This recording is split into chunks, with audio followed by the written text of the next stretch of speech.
In the spring of 1931, diver Walton Ives descended into the deep blue waters of Wakulla Springs with a single task in mind: clear the rotting logs blocking the spring's mouth. Brass helmet, three-pronged air hose, heavy lead boots, he passed through the last meters where daylight still reached and dropped below 50 meters into the dark. The water's clarity was legendary. On a good day you could spot a coin from 100 meters away. But that day his flashlight didn't strike darkness. It struck a wall. The wall wasn't natural. Just right of the cave mouth stood a stone surface with clean angles and sharp corners, all cut, it seemed, by human hands, as if someone had carved a chamber into that darkness centuries before. Ives ran his fingers over the surface, pressing into the sharpness of the corners. Natural erosion doesn't leave angles like that. Not in limestone. Not at that depth. He unspooled his measuring line and recorded the width of the opening, nearly 2 meters, symmetrical, almost architectural. He traced the seam where the cut stone met the raw rock, feeling for the point where human work ended and the cave began. He never found it. That night he wrote one line in his logbook: "Someone built something down there or buried something." The next morning, still smelling of lake water and rust, he reported the find to the dive company. Within the week he'd been reassigned to a different job, one that kept him away from Wakulla for the rest of that season. The find was never entered into any official document. Outside Ives's own private journal, written in his own hand, no record of that day survives, no photograph, no sketch, not even a copy of the note he sent his superiors. Whatever that wall was, it had been standing down there long before anyone thought to write a history of this land. If you've ever wondered what happens when you stumble on something nobody was meant to find, and if you don't want to miss how discoveries like this get buried and still find their way back to the surface, hit like and subscribe now. At the time, Wakulla Springs was to the state an ordinary natural wonder, large, deep, a water source with tourist potential. When word of Ives's chamber reached local officials, it was dismissed in a single line: a natural limestone cavity carved by stream erosion. The report ran 2 paragraphs, no signature, no geologist's name attached. Ives didn't buy it. A current doesn't cut corners, it doesn't leave flat walls in a limestone cave. But he didn't argue. In those years, a diver's job wasn't to ask questions, it was to keep getting hired. He told his employer he accepted the official explanation. His private journal says something else. "What they told me isn't what I saw." That was the wager. If the chamber really was natural, why did no one order a second dive? Why were the measurements never entered into any record? The answer would take shape slowly over the following decades, as different witnesses descended into the same dark, each one adding testimony nobody in an office ever wanted written down. Wakulla is known as one of Florida's deepest, clearest freshwater springs. Its mapped cave system feeds into one of the longest underwater passages on Earth, but the chamber Ives found sat outside every charted route, a separate pocket, forgotten, sealed off from the known map. This isn't just a story about one chamber, it's the first thread of something larger. The idea that someone, in a period that predates any written record of this land, descended beneath it, built something, and was erased afterward, deliberately, from every account that followed. The single room found in Wakulla's dark may be one piece of a far bigger pattern. That pattern would take shape over the next 20 minutes, told through witnesses who never knew about each other. Florida has hundreds of natural springs. All of them surface through the same limestone layer. All of them feed the same underground water table, a honeycomb of aquifer running beneath the peninsula in every direction the surveys have ever mapped, and plenty they haven't. If there's a chamber beneath Wakulla, the answer may not stop at one spring. Maybe the network opens into another layer entirely, unmapped, unnamed, and the wall Ives's lantern found was only the first visible corner of it. In the years that followed, different witnesses, unaware of each other, would descend into that same dark and ask the same question nobody in an office wanted asked. Who built this? And why isn't it on record? Ives's 1931 find could have stayed a one-off, but 24 years later, in 1955, Emery Lattimer, part of the Florida State Park's early cave diving unit, went under to extend the known map of Wakulla's passages and hit the same wall. This time he got past it. According to Lattimer's team log, beyond the first chamber ran a narrow passage barely wide enough for a body, its walls smooth and sharp-angled, exactly as Ives had described 24 years before.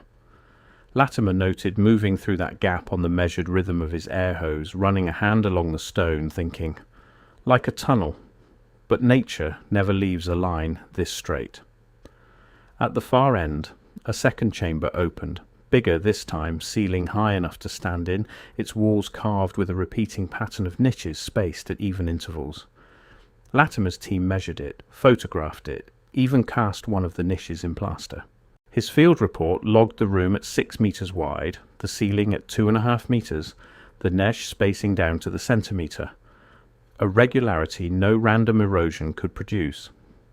He counted 11 niches along one wall alone, each one roughly the size of a clenched fist, arranged in a line so level it could have been drawn with a plumb bob. When Lattimer filed that report with the state office, the answer came back short. The find was outside the scope of geological interest. The diving permit was revoked for safety, and no second expedition was ever scheduled. Lattimer pushed back once, in writing, asking why a safety concern had ended a survey that had already been completed without incident. He never received a reply to that letter either. His photographs never ran in any publication. The original field log itself later vanished from the ranger station's own files. No one could say when or who signed it out. His photographs sat in his personal archive instead, negatives his grandchildren would find in a shoebox 30 years later.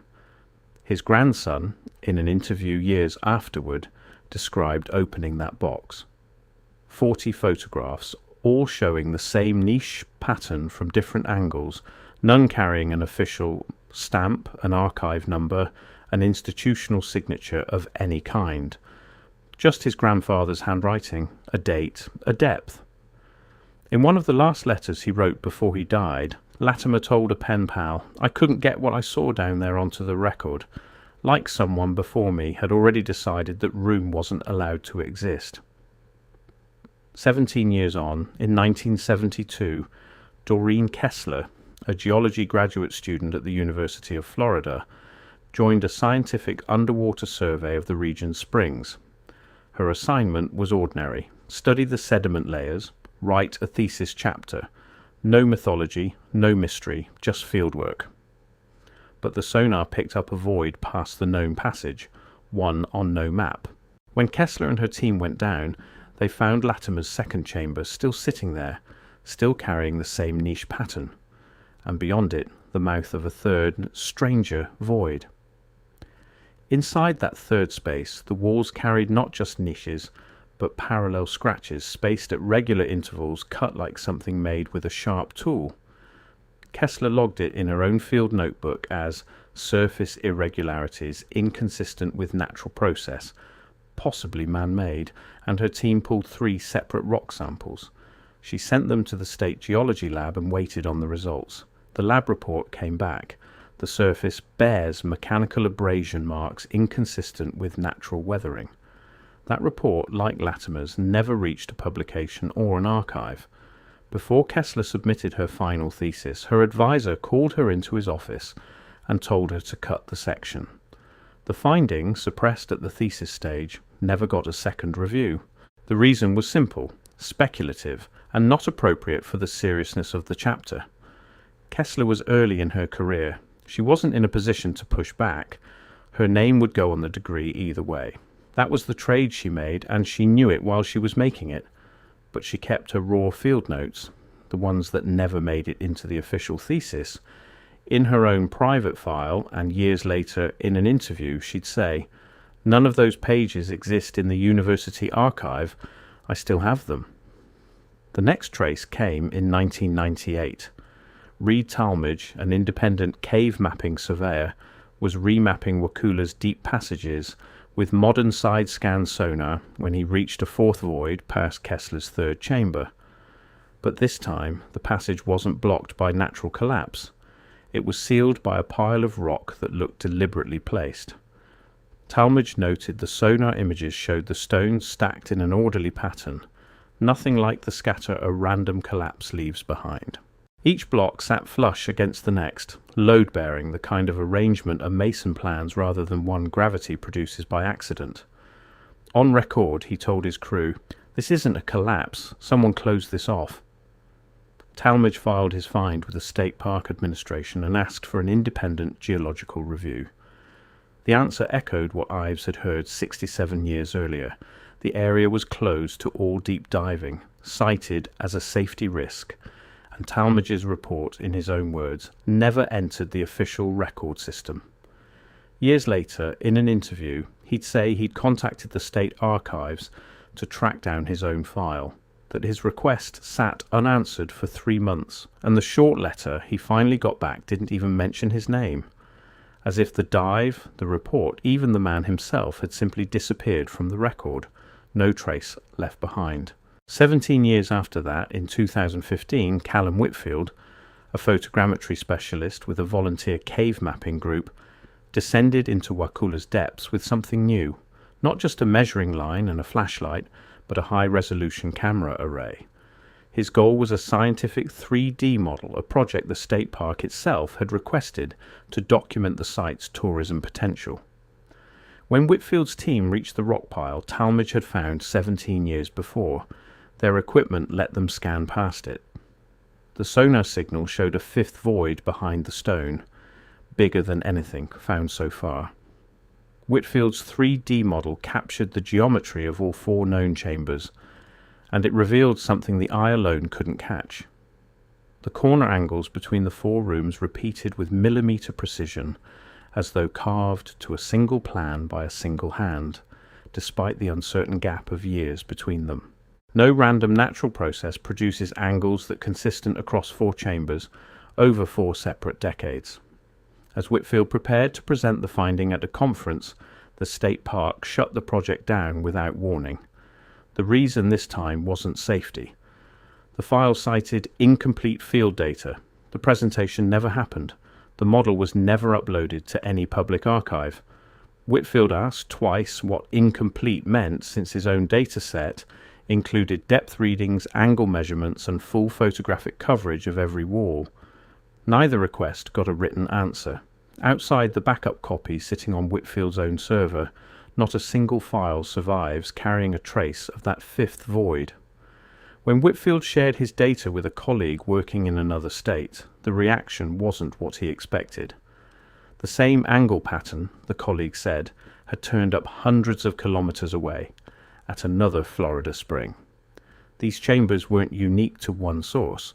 They were repeating, unconnected, across a wider network beneath the region. That possibility would get a lot more concrete in the next case. 5 people. 5 different decades. Each one unaware of the others, each one descending deeper into the same dark than the last. From Ives's entrance to Lattimer's narrow passage, to Kessler's scarred third chamber, to Talmadge's sealed fourth void, to Whitfield's 5-chamber geometry, a line down to the millimetre. And every time the official response followed the same pattern. Permit revoked, safety or insufficient data, cited, the report never entered into any record system. 5 independent witnesses, 5 separate years, one single response, as if every discovery, blind to the one before it, crashed into the same wall of silence. Whitfield's measurements, when compared against data held by Prewitt, an independent cave surveyor working the Peacock Springs system in North Florida, produced an overlap that stunned them both. In 1988, working in a region where no one had heard of the Wakulla findings, Prewitt had come across a similar chain of chambers, clean-cornered, niche-patterned. Peacock Springs sits roughly 200 kilometers north of Wakulla in a completely separate watershed. No known underground connection links the 2 systems.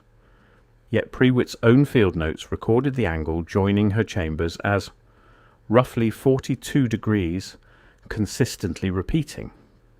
Nearly identical to the angle Whitfield would measure at Wakulla 3 decades later, kilometres away. Prewitt reported her find to the State Environmental Agency in 1988, submitting her measurements, 12 photographs, and a request for a diving permit, along with a request for further review. The response matched what Ives got 67 years earlier. The area was flagged as an erosion risk.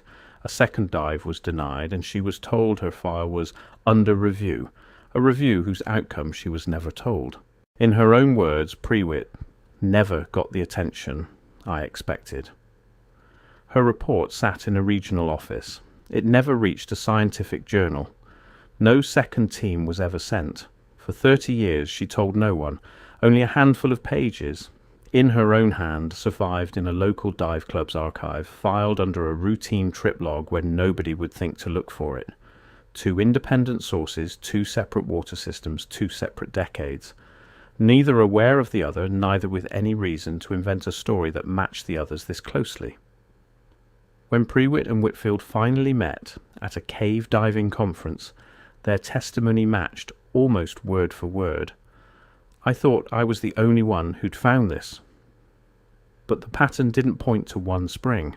It pointed to something spread across the whole region, as if Florida's underground water table opened onto a shared, deeper layer that no known map shows. 2 basins, 2 decades, the same angle, the same niche pattern, the same official brush-off.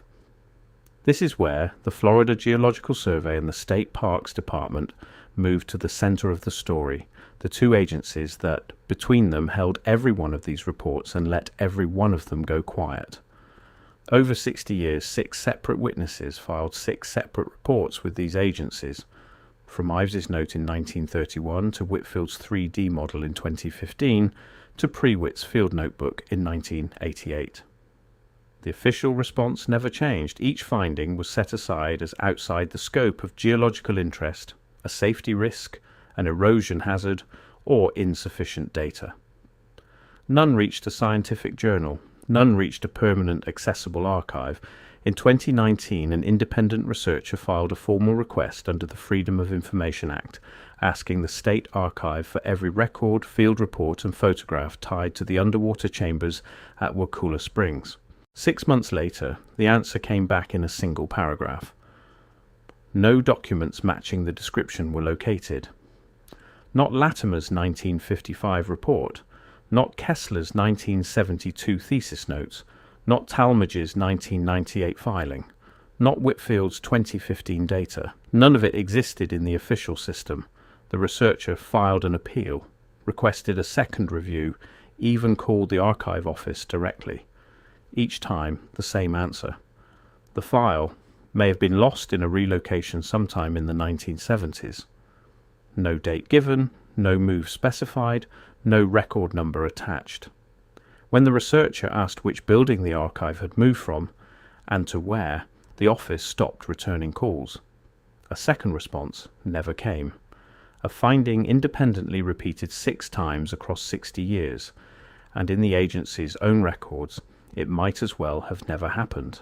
Not filed, not photographed, not catalogued.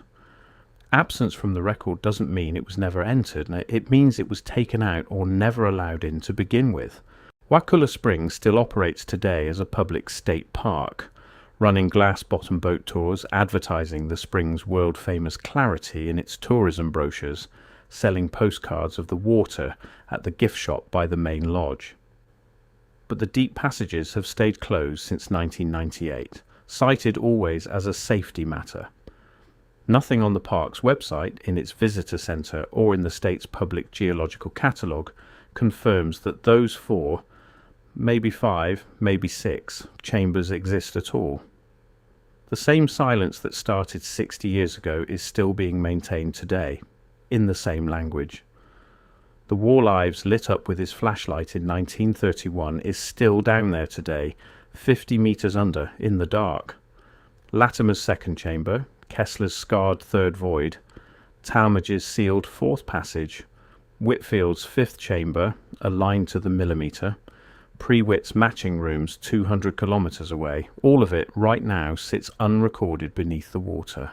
Every year, tourists glide over that surface in glass-bottom boats. They marvel at the clarity. They listen to guides talk about fish species and mastodon bones, with no idea what kind of squared-off walls, what kind of sealed passages sit metres beneath the hull. The guides never mention the chambers. Officially, there's nothing to mention. Maybe this is nothing more than a run of divers fooling themselves. Ordinary limestone fractures, misread 6 different ways by 6 different people across 6 different decades.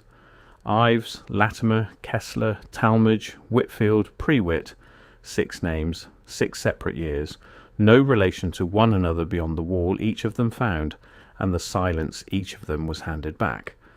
Or maybe it's a small scattered piece of something larger, something built beneath Florida before anyone wrote this land's history, then hidden, then buried in silence ever since. In Wakulla, at Peacock Springs, maybe under a dozen other springs no one has ever mapped, waiting for a 7th diver, a 7th report, and a 7th version of the same short answer.